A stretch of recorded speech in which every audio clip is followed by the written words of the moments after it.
Hello students, welcome back to your own learning platform Vedika commerce classes. आज इस class के अंदर हम इशू ऑफ शेयर से रिलेटेड कुछ टर्म्स पढ़ने जा रहे हैं और इस बार तो आपके टर्म 1 के अंदर सारे एमसीक्यूज आएंगे ना, तो आपके लिए कॉन्सेप्ट क्लियर होना जरूरी है कि हमारे पास यहाँ पे इशू करते टाइम, शेयर्स इशू करते टाइम क्या क्या टर्मिनोलॉजी यूज की जाती है और उनका मीनिंग क्या होता है। ठीक है, अब इशू ऑफ शेयर का मीनिंग क्या होता है? इशू ऑफ शेयर मतलब कोई भी प्रोजेक्ट स्टार्ट करते टाइम कंपनी को जिस कैपिटल की रिक्वायरमेंट होती है उस कैपिटल को कंपनी खुद तो इन्वेस्ट करती नहीं है, तो क्या करती है? पब्लिक से मंगवाती है।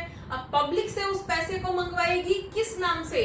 शेयर्स के नाम से, है ना। उस पर्टिकुलर अमाउंट को नंबर ऑफ यूनिट्स जो हमने डिसाइड की हैं उससे डिवाइड करके एक फेस वैल्यू निकाल दी जाती है। उस फेस वैल्यू के अकॉर्डिंग पब्लिक से पैसा कॉल किया जाता है और इस पूरे प्रोसीजर को जो है इशू ऑफ शेयर्स बोलते हैं। ठीक है, अब इस केस में कुछ कुछ चीजें यूज की जाती हैं जैसे कि ऑथराइज्ड कैपिटल। अब ऑथराइज्ड कैपिटल ये क्या होती है? ऑथराइज्ड कैपिटल का मतलब क्या होता है? कोई भी पर्टिकुलर कंपनी को मैक्सिमम कितना पैसा पब्लिक से मंगा लेने की परमिशन है, उससे ज्यादा वो कंपनी पब्लिक से पैसा नहीं मंगा सकती। तो maximum limit of the company which it can call from the public in the name of shares, in the name of debentures और व्हाट। ठीक है, तो शेयर्स के नाम पे कोई भी कंपनी कितना मैक्सिमम पैसा पब्लिक से कॉल कर सकती है पूरे लाइफ ड्यूरेशन में। ठीक है, मतलब उसने जो टोटल इशू कर रखा है वो टोटल अमाउंट ऑफ शेयर्स जो है, वो टोटल अमाउंट ऑफ रुपीज जो है इस ऑथराइज्ड कैपिटल से बाहर नहीं जाना चाहिए, एक्सीड नहीं कर सकता है। तो एक ग्राफ के फॉर्म में हम पढ़ते हैं, that is called, suppose maximum limit जो है किसी भी कंपनी की, that is called authorised capital. Fine, तो हमारे पास यहाँ पे क्या है? Maximum limit of the company to call money from the public. Fine, अब कंपनी के पास तो अथॉरिटी है सपोज 50 लाख करोड़ की, तो कंपनी के पास परमिशन है कि वो इतना पैसा पब्लिक से मंगा सकती है। ठीक है, लेकिन पॉइंट इज क्या उसको पूरे 50 लाख करोड़ की रिक्वायरमेंट अभी है? ऐसा तो जरूरी नहीं हो सकता ना। अब लिमिट तो क्योंकि उसके एसेट्स, उसके लाइबिलिटीज पे डिपेंड करेगा, उसके अकॉर्डिंग उसको परमिशन मिलेगी कि मैक्सिमम वो कितना पैसा पब्लिक से यूज कर सकता है ना। लेकिन इसका ये मतलब तो नहीं है कि उसको सारे पैसे की अभी जरूरत पड़ेगी। हो सकता है कि अभी उसको एक थोड़े अमाउंट का प्रोजेक्ट स्टार्ट करना है, हो सकता है उसको अभी जो है 10 करोड़ का प्रोजेक्ट स्टार्ट करना है, तो 10 करोड़ के लिए वो इशू करेगा कैपिटल, है ना। अब 50 के लिए थोड़ी इशू करेगा, 10 करोड़ के लिए इशू करेगा। तो नेक्स्ट पॉइंट इज कि अगर कंपनी को पूरे अमाउंट की रिक्वायरमेंट नहीं है तो वो कम अमाउंट के शेयर्स पब्लिक को इशू कर सकता है और कम पैसा कॉल कर सकता है, तो इसको बोला जाता है इशूड कैपिटल। ठीक है, इसको हम बोलेंगे इशूड कैपिटल। फाइन, हम एग्जांपल ले रहे हैं, यहाँ पे हम मंगा रहे हैं 10 लाख करोड़।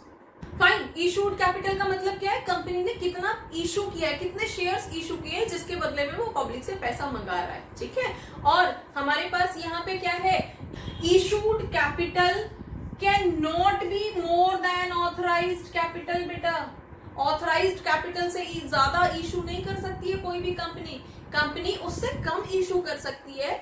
ऑथराइज्ड कैपिटल की जो मैक्सिमम लिमिट है उस लिमिट तक इशू कर सकती है, लेकिन उससे ज्यादा शेयर्स इशू नहीं कर सकती है। ठीक है, तो ये चीज आपकी एमसीक्यू के अंदर पूछी जा सकती है। आपको याद रखना है कि इशूड कैपिटल जो है ऑथराइज्ड कैपिटल को कभी भी एक्सीड नहीं कर सकती है। फाइन, नेक्स्ट पॉइंट आता है कि अब हमने इशू तो कर दिया, बीइंग अ कंपनी हमने शेयर्स तो इशू कर दिए, लेकिन पब्लिक ने सारे शेयर्स खरीद लिए हमारे। ठीक है, हमारे शेयर्स किस फॉर्म में खरीदे हैं? अब जितने शेयर्स हमने इशू किए थे वो सारे खरीद लिए, that is called at par.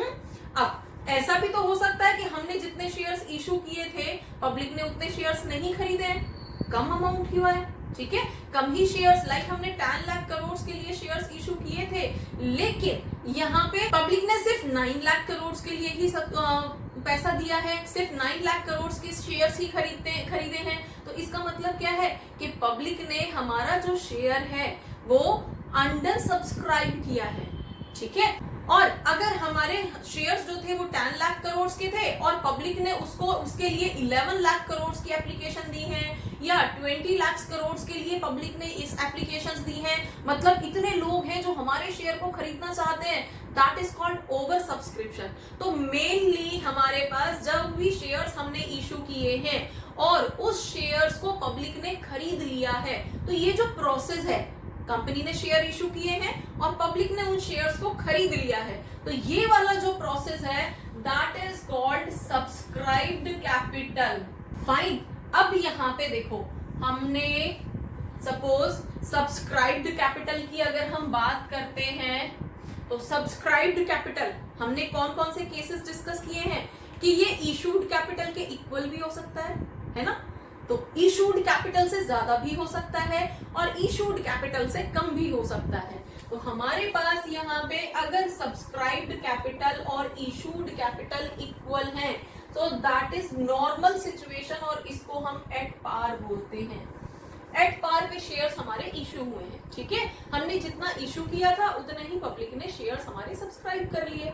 Fine, next situation हमारे पास आती है कि अगर हमारे subscribed capital is more than issued capital, company ने जितना इशू किया था उससे ज्यादा पब्लिक ने सब्सक्राइब किए हैं, ज्यादा लोगों ने एप्लीकेशंस दिए हैं, हमें दे दो शेयर्स, हमें दे दो शेयर्स, मतलब कंपनी की गुडविल कितनी अच्छी होगी मार्केट के अंदर कि हर कोई कंपनी के शेयर्स खरीदने को तैयार है, तो that situation is called over subscription.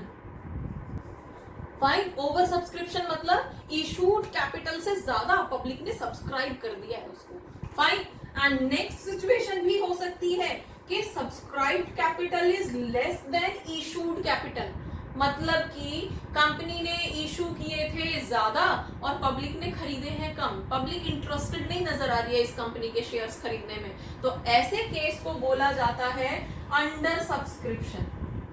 Fine, तो ये कुछ केसेस होते हैं सब्सक्राइब्ड कैपिटल के अंदर और तीनों ही केसेस के अंदर आगे चल के आपको क्वेश्चन सॉल्व करने हैं। तो अभी इस क्लास के अंदर सिर्फ आप मेन आउटलुक समझो कि होता क्या क्या है, प्रोसीजर क्या होता है, authorised capital, then issued capital and then subscribed capital, और सब्सक्राइब किस तरह की हो सकती है, एंड देन लास्ट में जो पैसा फाइनली रिसीव हुआ है कंपनी को, that is called paid up capital. Finally paid up capital का मतलब क्या है कि सारे प्रोसीजर के बाद में ये ऑथराइज्ड, इशूड, सब्सक्राइब, किस तरह का सब्सक्राइब, ठीक है, देन सब्सक्राइब के अंदर एक वर्ड आता है कॉल्ड अप कैपिटल, तो वो हम जब सब्सक्राइब क्लास करेंगे, नेक्स्ट क्लास के अंदर जब हम सब्सक्राइब कैपिटल को एक्सप्लेन करेंगे वहां पे उसको डिटेल में करेंगे, यहाँ पे अभी उसको मिक्स नहीं करेंगे। फाइन, तो सब्सक्राइब कैपिटल के बाद में फाइनली पब्लिक से जो पैसा कंपनी को रिसीव हुआ है उस पैसे को हम बोलते हैं पेड अप कैपिटल। फाइन, अब कई बार क्या होता है बच्चों को ये तो समझ में आ जाता है ऑथराइज्ड इज मैक्सिमम लिमिट, ठीक है, इशूड जो कंपनी ने इशू किए हैं उसके बदले में जो पैसा आ रहा है, ठीक है, सब्सक्राइब में भी कहीं कहीं पे बच्चों को कंफ्यूजन होती है, और पेड अप कैपिटल अगर पूछ लो तो बच्चे बता ही नहीं पाते हैं कई बार, ठीक है। पेड अप कैपिटल मीन्स वो अमाउंट, वो फाइनल अमाउंट जो कंपनी ने इस पूरे प्रोसीजर के बाद फाइनली रिसीव किया है पब्लिक से, अब वो ज्यादा किया है कम किया है, तो पेड अप कैपिटल हमारी इशूड कैपिटल से ज्यादा हो सकती है बेटा, क्योंकि सब्सक्राइब पे डिपेंड करेगा कि पैसा फाइनली कंपनी के पास कितना आएगा। तो होपफुली ये जो प्रोसीजर है ये आपको समझ में आया होगा। For more keep watching, keep learning, thank you.